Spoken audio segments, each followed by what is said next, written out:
black man from Chicago, very sharp. I instantly wanted to follow him. He seemed to know what the hell he was doing. So he was number 3 man.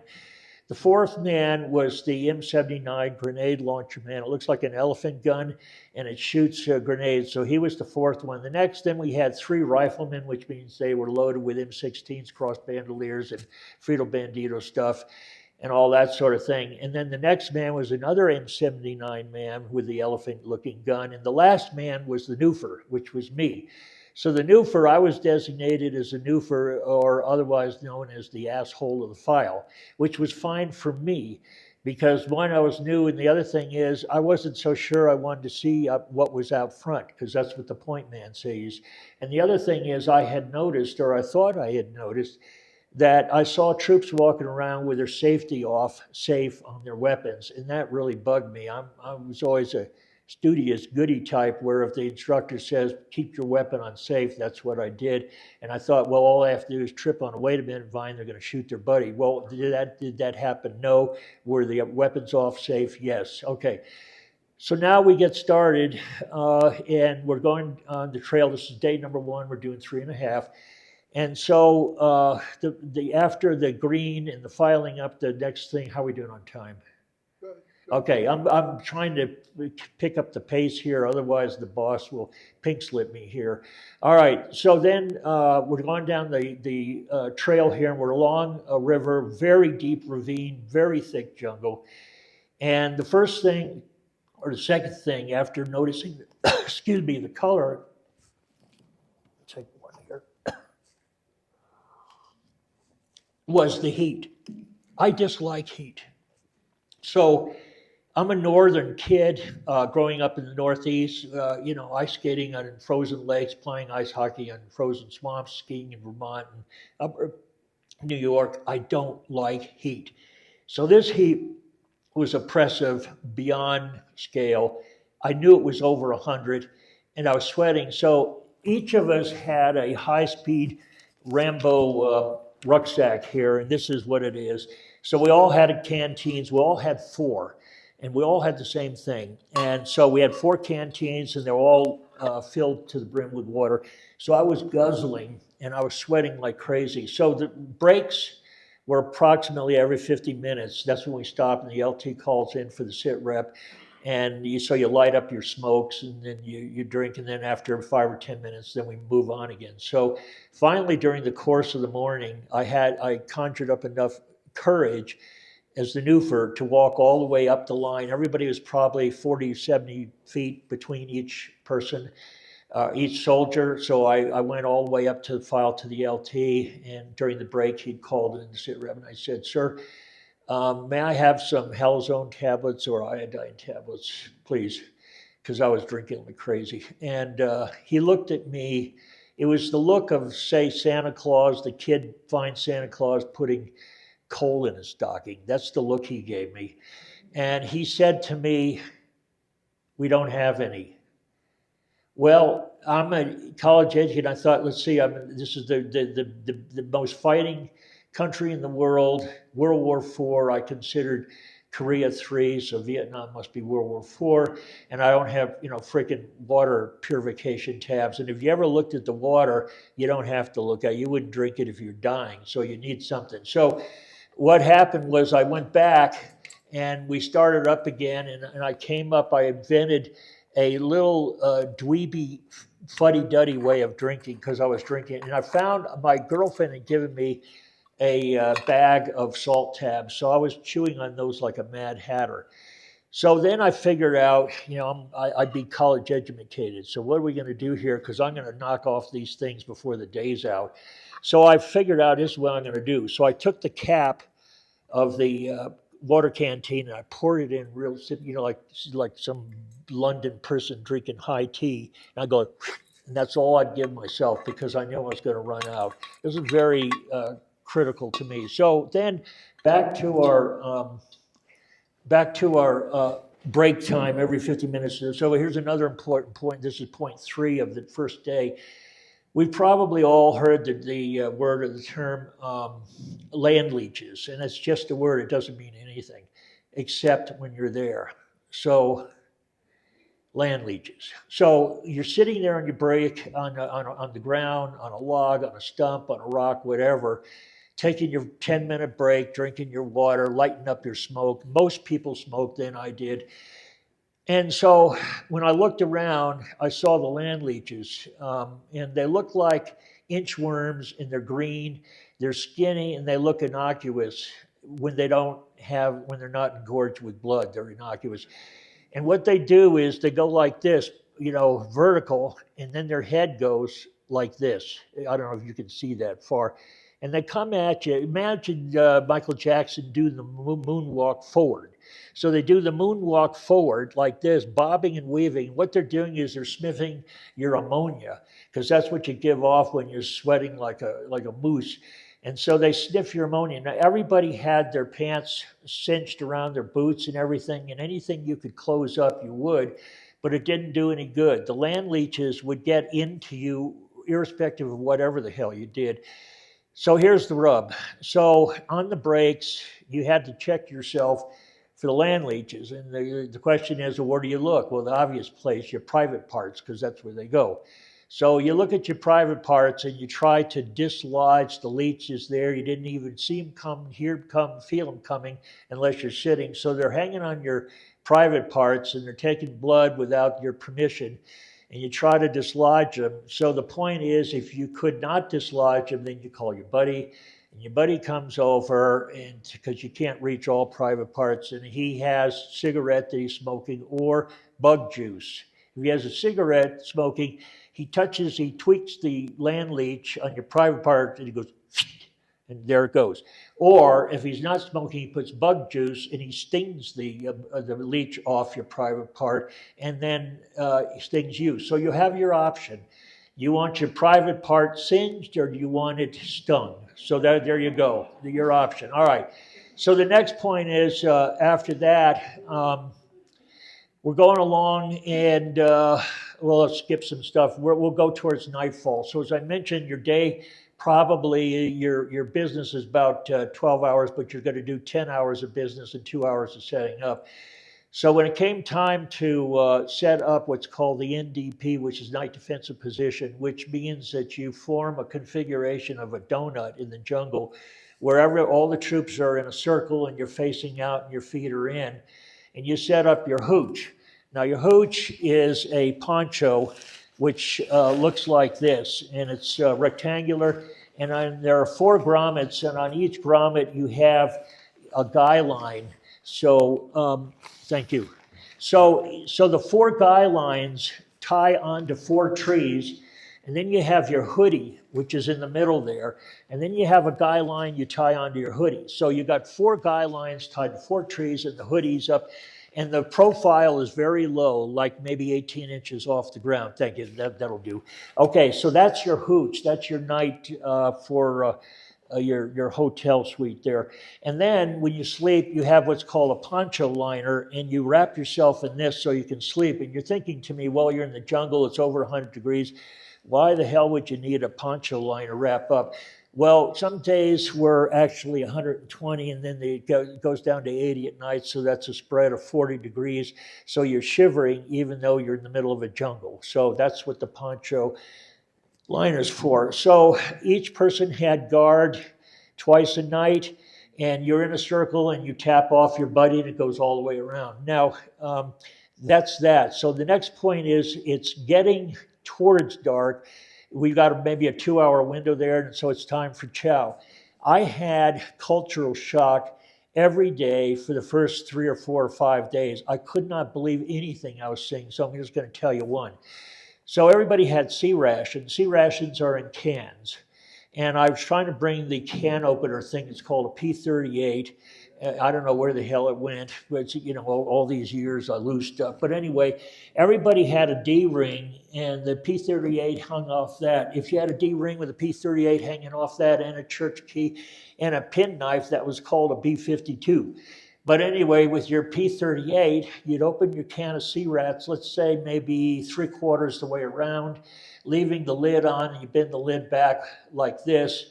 Now you're ready to hold the lid. Chow. Here's the rub. Half of us, if not more of us, had what's called what's it called? What's that explosive C thing? C4. Boy, I tell you, senior moments are coming more and more. Okay, so we had C4. I hate that C4. It didn't used to be like this. So the C4, about half of us had a stick of C4, about they're rectangular, and they look kind of chalky looking, maybe 3/4 of an inch thick. And they're highly explosive, highly volatile. So if you want to blow something up like like a tree stump or a bunker or a sprocket on a tank or a tree or whatever, you pinch off C4, put it around a blasting cap, put your line on it, stand back 70 feet, hit the clacker, and you blow it up. So that's what C4 is for. But here I am. Chow time. So everybody opens their C-rats, and I'm watching to see what the protocol is. Without exception, I could not believe my eyes. Everybody pinched off C4, put it on the ground and lit it. It looked like a Bunsen burner. I said, oh, crap. So then everybody's holding their C-rats with the handle there, cooking their C-rats in the can with the C4 fizzing like a bud. And I thought to myself, you know what, man?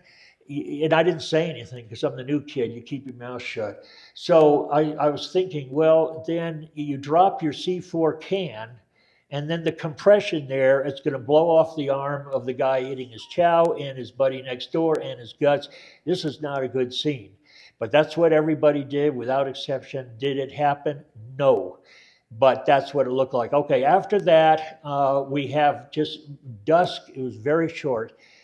Time is of the essence there in Vietnam in the jungle. So we had a few minutes to play cards. So we played card games. And right across from me, we were playing cards, was a guy, a troop, a seasoned guy, and he had his tattoos on his right arm, and they were chipmunks. I don't know if they were on his left arm, but he had chipmunk tattoos, and I thought, well, that's pretty strange.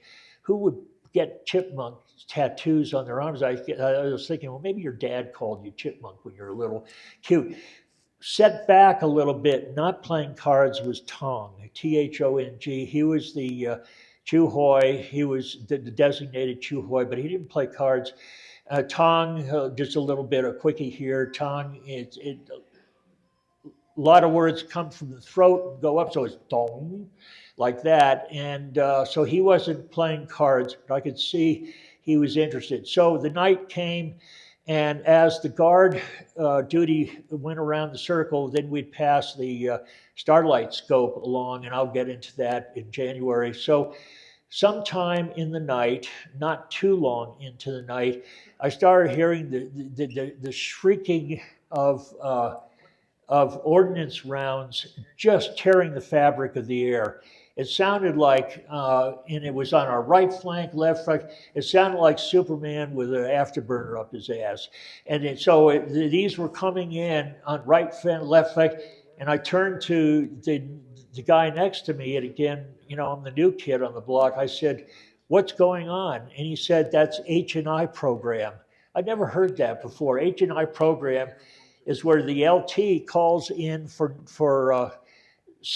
not suppressive fire, but harassment and interdiction. That's what H&I means. So the assumption is the enemy knows where you are, and that's generally true. So the rounds were coming in, 155, exploding. You could hear trees cracking, everything, right flank, left, back, and forward. And it was just the most frightening thing. That was H&I program. So the night went on, and now we'll go to day two. So day two, I was down at the river. I was going to try to figure out the name of it. If on the map, it's right there next to Cambodia in Tukor, whatever rivers there. No, not that map, the other one. We'll disregard. So next day in the morning, I went down to the river, and I was squatting there, doing whatever you do at a river, brushing teeth, shaving, I have no idea. So I'm squatting there, and Tong is probably 4 feet away from me, and I looked at his face, and we said a few friendly nothings, and he was doing what I was doing, and I could see he was intelligent. I could see he was genuine, which I found true every time I met a Vietnamese who had come to our side. And he had, for lack of another word, a golden smile. I remember that as if it was today. What I didn't know, and what I didn't know, what I didn't know, was in 2 hours he'd be dead. And then in 2 hours, the man with the chipmunk tattoos, he'd be dead. So this is day two. So I was the first one to see the NVA. They were across the river, and I barked out Kong, and I hit the ground like a sack of flour, flat just. And then when the firing stopped, another troop and I, who were the good swimmers, this is monsoon time, and the river was swift. He and I decided to swim across and to check the kill zone there.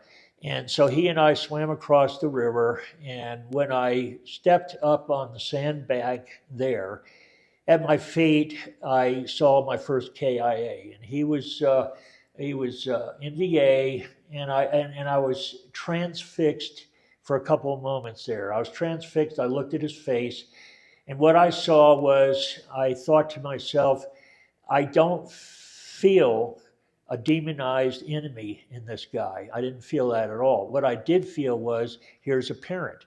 And I thought immediately, his family won't see him again. Will they know anything, where he went, what happened, the circumstances? Probably not.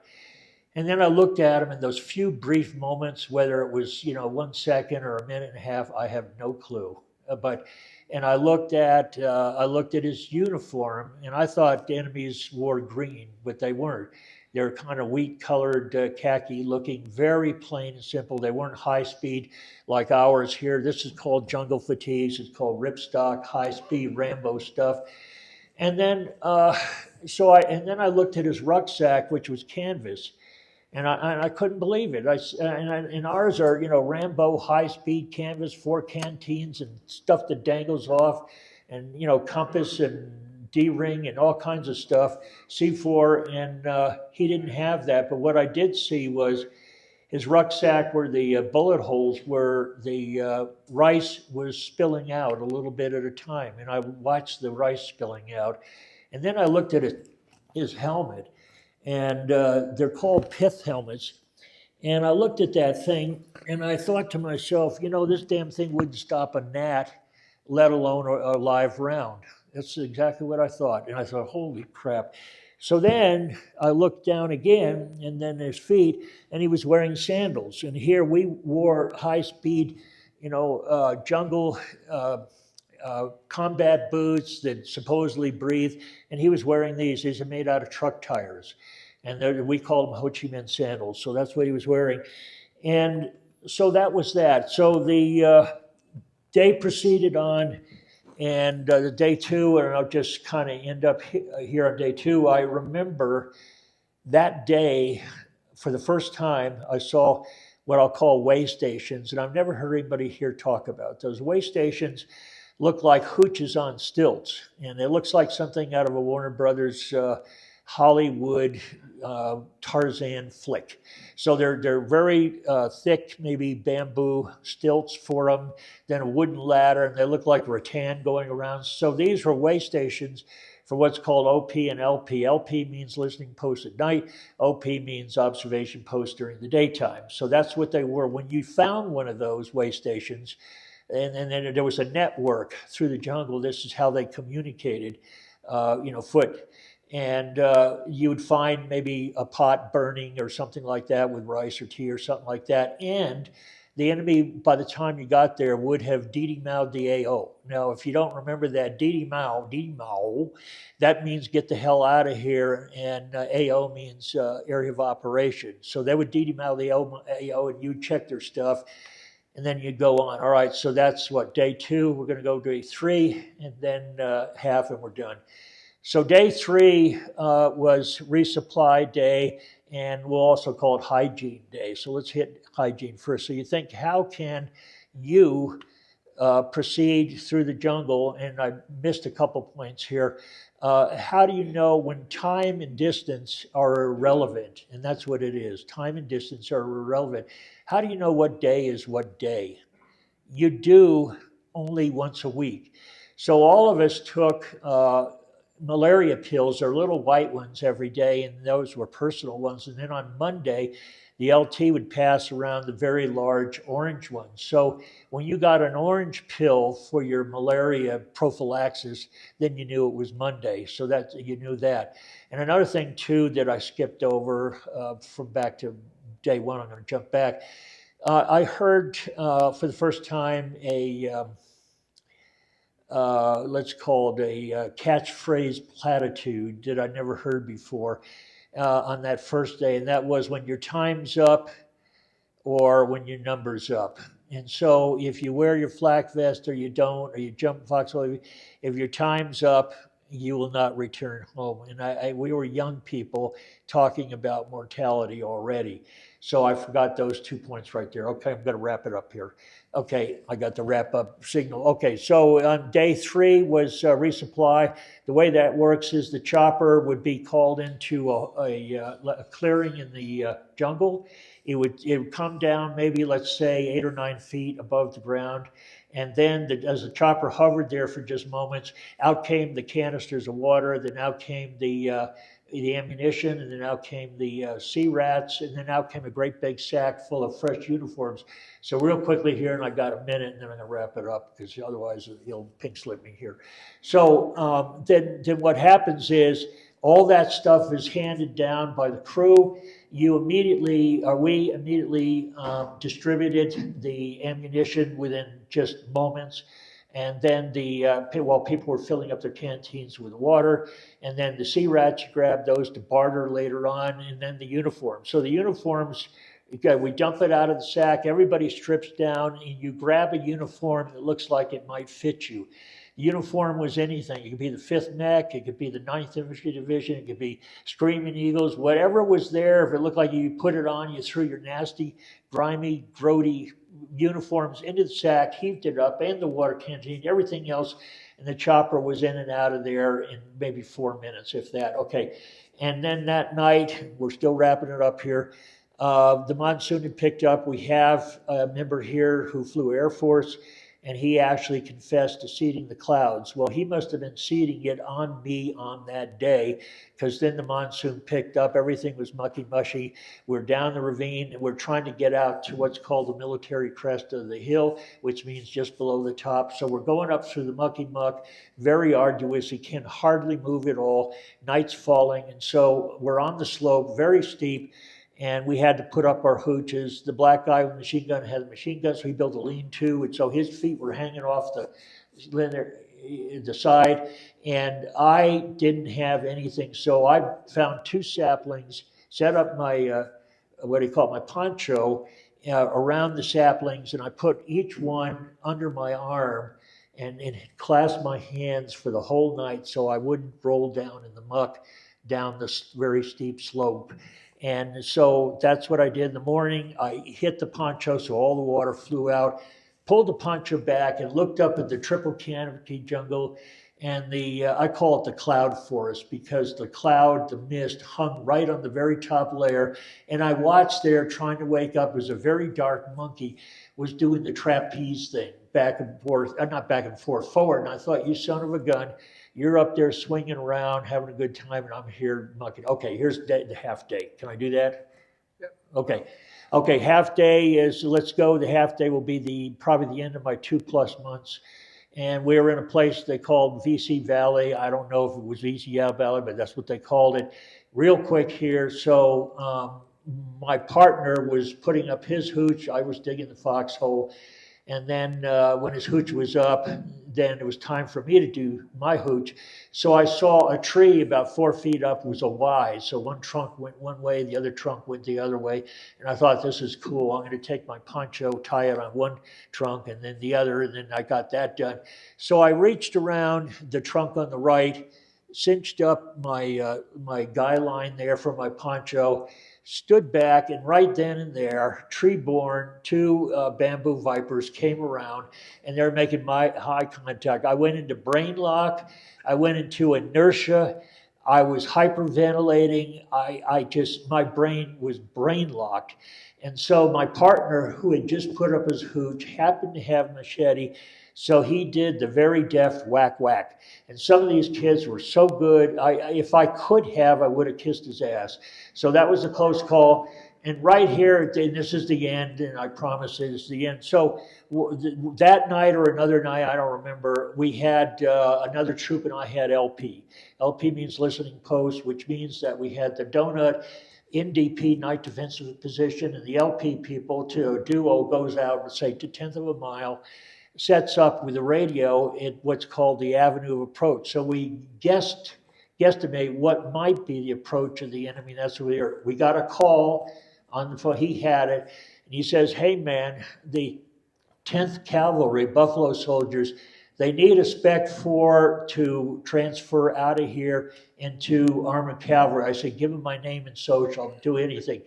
And so he gave him my name, Soch, to transfer out. We all here don't volunteer in the military. You bet your boots, I volunteered so fast I couldn't even hear my teeth chatter. So thank you very much.